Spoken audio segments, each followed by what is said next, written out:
Another time, Jesus went into the synagogue, and a man with a shriveled hand was there. Some of them were looking for a reason to accuse Jesus, so they watched him closely to see if he would heal him on the Sabbath. Jesus said to the man with the shriveled hand, "Stand up in front of everyone." Then Jesus asked them, "Which is lawful on the Sabbath, to do good or to do evil? To save life or to kill?" But they remained silent.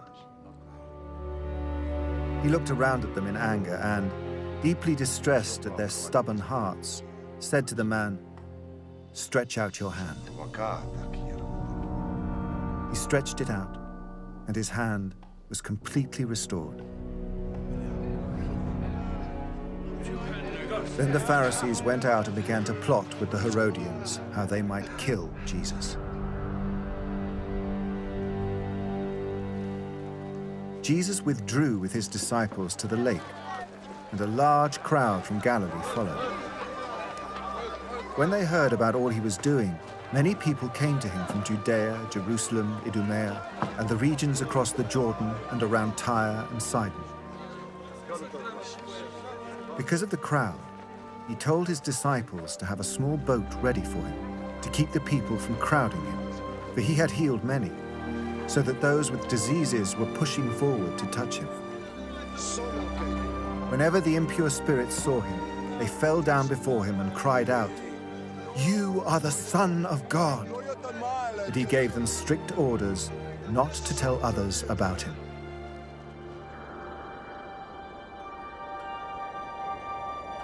Jesus went up on a mountainside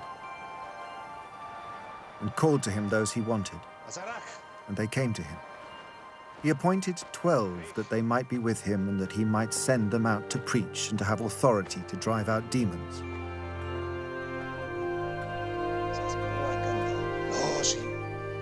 These are the 12 he appointed. Simon, to whom he gave the name Peter. James, son of Zebedee, and his brother John. To them he gave the name Boanerges, which means sons of thunder. Andrew, Philip, Bartholomew, Matthew, Thomas, James, son of Alphaeus, Thaddeus, Simon the Zealot, and Judas Iscariot, who betrayed him.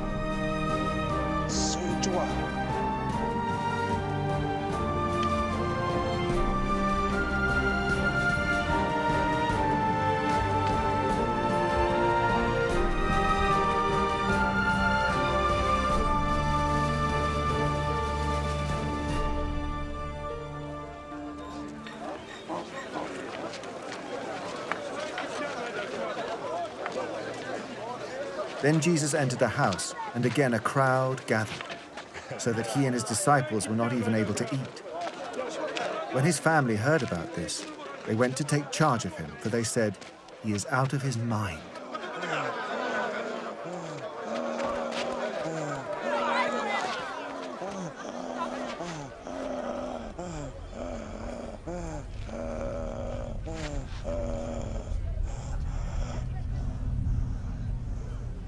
And the teachers of the law who came down from Jerusalem said, "He is possessed by Beelzebul.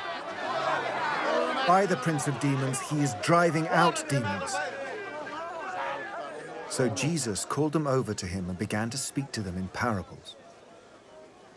How can Satan drive out Satan? If a kingdom is divided against itself, that kingdom cannot stand. If a house is divided against itself, that house cannot stand. And if Satan opposes himself and is divided, he cannot stand. His end has come. In fact, no one can enter a strong man's house without first tying him up. Then he can plunder the strong man's house. Truly, I tell you, people can be forgiven all their sins and every slander they utter. But whoever blasphemes against the Holy Spirit will never be forgiven. They are guilty of an eternal sin. He said this because they were saying, "He has an impure spirit."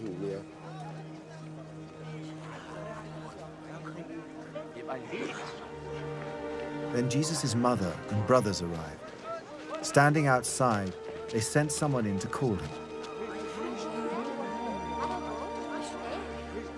A crowd was sitting around him, and they told him, "Your mother and brothers are outside looking for you."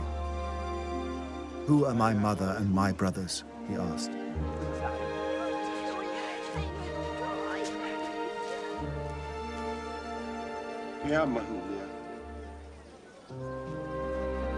Then he looked at those seated in a circle around him and said, "Here are my mother and my brothers.